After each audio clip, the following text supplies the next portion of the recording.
અમદાવાદમાં જમીન ધસવાની ચિંતાજનક સ્થિતિ. અમદાવાદના બોપલ, સિલ્લજ, વટવા અને કેટલાક દક્ષિણ પશ્ચિમ વિસ્તારોમાં જમીન ધીમે ધીમે નીચે બેસી રહી હોવાનું સેટેલાઇટ આધારિત અભ્યાસમાં સામે આવ્યું છે. નિષ્ણાંતોના જણાવ્યા મુજબ કેટલાક વિસ્તારોમાં દર વર્ષે કેટલાક સેન્ટીમીટર સુધી જમીન નીચે જઈ રહી છે. તેનું મુખ્ય કારણ ભૂગર્ભજળનો વધુ પડતો ઉપયોગ, ઝડપી શહેરીકરણ અને વરસાદી પાણીનું પૂરતું રિચાર્જ ન થવાનું માનવામાં આવી રહ્યું છે. જો સમયસર પગલાં લેવામાં નહીં આવે તો ભવિષ્યમાં રસ્તાઓ, મકાનો અને ભૂગર્ભ ઇન્ફ્રાસ્ટ્રક્ચરને નુકસાન થવાની શક્યતા છે. રાજ્ય સરકાર અને સ્થાનિક તંત્ર દ્વારા વધુ અભ્યાસ અને મોનિટરિંગ શરૂ કરવામાં આવ્યું છે. ગુજરાતના 14 શહેરોમાં ભારત ટેક્સી સેવા શરૂ. કેન્દ્ર સરકાર દ્વારા સામાન્ય લોકોને સસ્તી અને વિશ્વસનીય ટેક્સી સેવા આપવા માટે ગુજરાતના 14 શહેરોમાં ભારત ટેક્સી સેવાનો પ્રારંભ કરવામાં આવ્યો છે. આ યોજનાનો હેતુ મુસાફરોને પારદર્શક ભાડા, સુરક્ષિત મુસાફરી અને ડ્રાઈવરોને વધુ રોજગારીની તકો આપવાનો છે. શરૂઆતમાં અમદાવાદ, સુરત, વડોદરા, રાજકોટ સહિતના મોટા શહેરોને આવરી લેવામાં આવ્યા છે. સરકારનું માનવું છે કે આ સેવા ખાનગી કેબ સેવાઓને પણ સ્પર્ધા આપશે અને મુસાફરોને વધુ વિકલ્પ મળશે. એન્જિનિયરિંગની 27,000થી વધુ બેઠકો ખાલી. ગુજરાતમાં એન્જિનિયરિંગ કોલેજમાં પ્રથમ રાઉન્ડની પ્રવેશ પ્રક્રિયા પૂર્ણ થયા બાદ પણ આશરે 27,000 બેઠકો ખાલી રહી છે. ખાસ કરીને સિવિલ, મિકેનિકલ અને કેટલીક પરંપરાગત બ્રાન્ચોમાં વિદ્યાર્થીઓનો રસ ઓછો જોવા મળી રહ્યો છે. જ્યારે computer science, AI, data science અને સાયબર સિક્યુરિટી જેવી ટેકનોલોજી આધારિત બ્રાન્ચોમાં ભારે માંગ જોવા મળી રહી છે. આગામી રાઉન્ડમાં આ ખાલી બેઠકો ભરવાનો પ્રયાસ કરવામાં આવશે. કપડવંજમાં ગેરકાયદે ફટાકડા ફેક્ટરીમાં વિસ્ફોટ. ખેડા જિલ્લાના કપડવંજમાં ગેરકાયદે ચાલતી ફટાકડા ફેક્ટરીમાં જોરદાર વિસ્ફોટ થયો હતો. વિસ્ફોટ એટલો ભયંકર હતો કે આસપાસના મકાનોને પણ નુકસાન પહોંચ્યું અને અનેક લોકો ઘાયલ થયા. ઘટનાની જાણ થતાં ફાયર બ્રિગેડ અને પોલીસની ટીમ તાત્કાલિક સ્થળ પર પહોંચી હતી. પ્રાથમિક તપાસમાં ફેક્ટરી પાસે જરૂરી પરવાનગી ન હોવાનું સામે આવ્યું છે અને સમગ્ર મામલે તપાસ શરૂ કરવામાં આવી છે.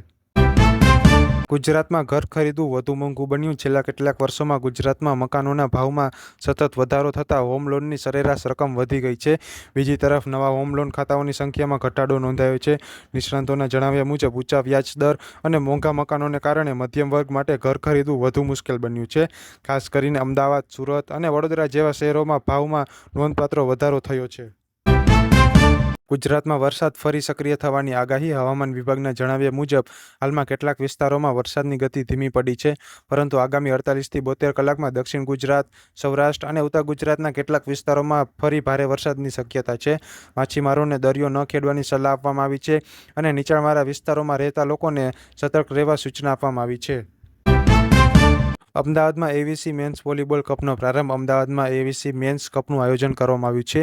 એશિયાના અનેક દેશોની ટીમ આ ટુર્નામેન્ટમાં ભાગ લઈ રહી છે.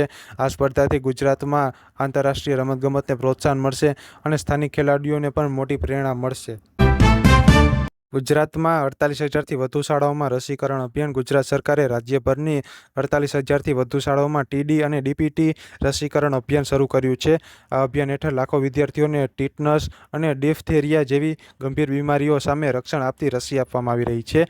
આરોગ્ય વિભાગ અને શિક્ષણ વિભાગ સંયુક્ત રીતે આ અભિયાન ચલાવી રહ્યા છે, જેથી રાજ્યના દરેક પાત્ર વિદ્યાર્થી સુધી રસી પહોંચી શકે. ભારત ઓસ્ટ્રેલિયા મહિલા ટી20 વર્લ્ડ કપમાં આજે નિર્ણાયક મુકાબલો. ભારત અને ઓસ્ટ્રેલિયા વચ્ચે આજે મહિલા ટી20 વર્લ્ડ કપની સૌથી મહત્વની મેચ રમાઈ રહી છે. સેમીફાઇનલમાં પહોંચવા માટે બંને ટીમો માટે આ મુકાબલો નિર્ણાયક માનવામાં આવી રહ્યો છે. ભારતીય ટીમની બેટિંગની જવાબદારી કેપ્ટન અને ટોચના બેટરો પર રહેશે, જ્યારે બોલિંગમાં સ્પિનરો પાસેથી મોટી અપેક્ષા છે. બીજી તરફ ઓસ્ટ્રેલિયા હંમેશાની જેમ મજબૂત ટીમ ગણાય છે અને તેની પાસે અનુભવી ખેલાડીઓ છે. ક્રિકેટ નિષ્ણાતોનું માનવું છે કે જે ટીમ દબાવને સારી રીતે સંભાળશે તે જીત તરફ આગળ વધશે. દેશભરમાં ક્રિકેટ ચાહકોની નજર આ મેચ પર ટકેલી છે. ભારત સેમિકન્ડક્ટર ક્ષેત્રમાં મોટું પગલું ભરી રહ્યું છે. ભારત સરકાર દેશને વૈશ્વિક સેમિકન્ડક્ટર ઉત્પાદન હબ બનાવવા માટે સતત પ્રયાસ કરી રહી છે. ગુજરાત સહિત અનેક રાજ્યોમાં નવી ચિપ મેન્યુફેક્ચરિંગ અને એસેમ્બલી યુનિટ સ્થાપવા માટે હજારો કરોડો રૂપિયાનું રોકાણ થઈ રહ્યું છે. આ પ્રોજેક્ટથી હજારો યુવાનોને રોજગારી મળશે અને ભારતની ઇલેક્ટ્રોનિક્સ ઉત્પાદન ક્ષમતા વધશે. મોબાઈલ, કોમ્પ્યુટર, ઓટોમોબાઈલ અને એઆઈ ક્ષેત્ર માટે જરૂરી ચિપ્સનું સ્થાનિક ઉત્પાદન વધવાથી આયાત પરની નિર્ભરતા પણ ઘટશે. અનેક રાજ્યોમાં ભારે વરસાદનું એલર્ટ. ભારતીય હવામાન વિભાગે દેશના અનેક રાજ્યોમાં આગામી દિવસોમાં ભારે વરસાદની આગાહી કરી છે. મહારાષ્ટ્ર, ગુજરાત, મધ્યપ્રદેશ, રાજસ્થાન, ઓડિશા અને ઉત્તર પૂર્વના રાજ્યોમાં કેટલાક વિસ્તારો માટે ઓરેન્જ અને રેડ એલર્ટ જાહેર કરવામાં આવ્યા છે. ભારે વરસાદને કારણે નીચાણવાળા વિસ્તારોમાં પાણી ભરાવાની અને નદીઓમાં જળસ્તર વધવાની શક્યતા છે. સ્થાનિક તંત્રને સતર્ક રહેવા અને લોકોને જરૂરી સાવચેતી રાખવાની સલાહ આપવામાં આવી છે. દેશમાં હાઈવે અને ઇન્ફ્રાસ્ટ્રક્ચર પ્રોજેક્ટને ગતિ. કેન્દ્ર સરકાર દેશભરમાં એક્સપ્રેસવે, રાષ્ટ્રીય ધોરીમાર્ગ, નવા બ્રિજ, રેલવે અને મેટ્રો પ્રોજેક્ટની પ્રગતિની સમીક્ષા કરી રહી છે. ઘણા મહત્વના પ્રોજેક્ટ આ વર્ષે પૂર્ણ થવાની શક્યતા છે.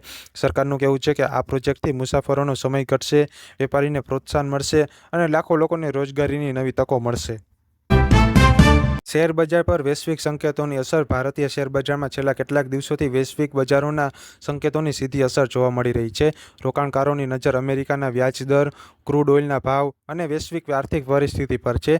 નિષ્ણાતોના જણાવ્યા મુજબ ટૂંકા ગાળામાં બજારમાં ઉતાર ચઢાવ ચાલુ રહી શકે છે, પરંતુ લાંબા ગાળાના રોકાણકારો માટે સારા શેરોમાં રોકાણની તક બની શકે છે. દેશમાં ખરીફ પાકની વાવણીમાં તેજી. ચોમાસું સક્રિય થતાં દેશના મોટાભાગના રાજ્યોમાં ખરીફ પાકની વાવણી ઝડપી આગળ વધી રહી છે. ખેડૂતોએ ધાન, કપાસ, મગફળી, સોયાબીન અને મકાઈ જેવા પાકની વાવણી શરૂ કરી છે. કૃષિ વિભાગના જણાવ્યા મુજબ આ વર્ષે વરસાદ સામાન્ય રહે તો કૃષિ ઉત્પાદન સારા સ્તરે રહેવાની શક્યતા છે, જેનાથી ખેડૂતોની આવકમાં વધારો થઈ શકે છે. ઉચ્ચ શિક્ષણમાં પ્રવેશ પ્રક્રિયા તેજ. દેશભરની યુનિવર્સિટીઓ અને કોલેજોમાં વિવિધ કોર્સ માટે પ્રવેશ પ્રક્રિયા ચાલુ છે. CUET સહિતની વિવિધ પ્રવેશ પરીક્ષાના પરિણામો જાહેર થયા બાદ વિદ્યાર્થીઓ હવે કોલેજોની પસંદગી કરી રહ્યા છે. ઘણા રાજ્યોએ પ્રથમ મેરિટ લિસ્ટ જાહેર કરી દીધા છે અને આગામી રાઉન્ડની તૈયારીઓ ચાલી રહી છે. વિદ્યાર્થીઓને જરૂરી દસ્તાવેજો સમયસર સબમિટ કરવાની સૂચના આપવામાં આવી છે. દેશમાં ડિજિટલ સેવાઓ અને જાહેર પરિવહનમાં સુધારા. કેન્દ્ર સરકાર ડિજિટલ ઇન્ડિયા અભિયાન હેઠળ સરકારી સેવાઓને વધુ સરળ અને પારદર્શક બનાવવા માટે નવા ડિજિટલ પ્લેટફોર્મ વિકસાવી રહી છે. સાથે જ જાહેર પરિવહન ક્ષેત્રમાં પણ સ્માર્ટ ટિકિટિંગ, એકીકૃત ટ્રાવેલ કાર્ડ અને નવી ટેક્સી સેવાઓ જેવા સુધારાઓ અમલમાં આવી રહ્યા છે. સરકારનું માનવું છે કે આ પગલાંથી સામાન્ય લોકોને ઝડપી, સુરક્ષિત અને સરળ સેવાઓ મળશે, જ્યારે દેશના ડિજિટલ ઇન્ફ્રાસ્ટ્રક્ચરને પણ વધુ મજબૂત બનાવવામાં મદદ મળશે. મધ્ય પૂર્વમાં તણાવ છતાં હોર્મુઝ જળમાર્ગ પર સ્થિતિ સામાન્ય થવા લાગી. મધ્ય પૂર્વમાં છેલ્લા કેટલાક દિવસોથી ચાલી રહેલા તણાવ બાદ વિશ્વના સૌથી મહત્વના સમુદ્રી વેપાર માર્ગોમાંથી એક એવા હોર્મુઝ જળમાર્ગ પર જહાજોની અવરજવર ધીમે ધીમે સામાન્ય થવા લાગી છે. આ જળમાર્ગમાંથી વિશ્વના મોટા પ્રમાણમાં ક્રૂડ ઓઇલ અને ગેસની હેરફેર થાય છે. તણાવના કારણે શરૂઆતમાં શિપિંગ કંપનીઓમાં ચિંતા વધી હતી, પરંતુ સુરક્ષા વ્યવસ્થામાં વધારો થતાં વેપાર ફરી ગતિ પકડી રહ્યો છે. તેમ છતાં વૈશ્વિક બજારોમાં હજુ પણ પરિસ્થિતિ પર સતત નજર રાખી રહ્યા છે. ડોનાલ્ડ ટ્રમ્પનું ઈરાન મુદ્દે કડક નિવેદન. અમેરિકાના રાષ્ટ્રપતિ ડોનાલ્ડ ટ્રમ્પે ઈરાન સાથે સંબંધિત મુદ્દે ફરી એકવાર કડક નિવેદન આપ્યું છે. તેમણે કહ્યું છે કે અમેરિકા પોતાના હિતો અને તેના સાથી દેશોની સુરક્ષા માટે જરૂરી દરેક પગલું ભરશે. ટ્રમ્પના નિવેદન બાદ આંતરરાષ્ટ્રીય રાજકીય વર્તુળોમાં ફરી ચર્ચા શરૂ થઈ ગઈ છે. અનેક દેશોએ બંને પક્ષોને સંયમ રાખીને રાજદ્વારી વાતચીત દ્વારા ઉકેલ લાવવાની અપીલ કરી છે.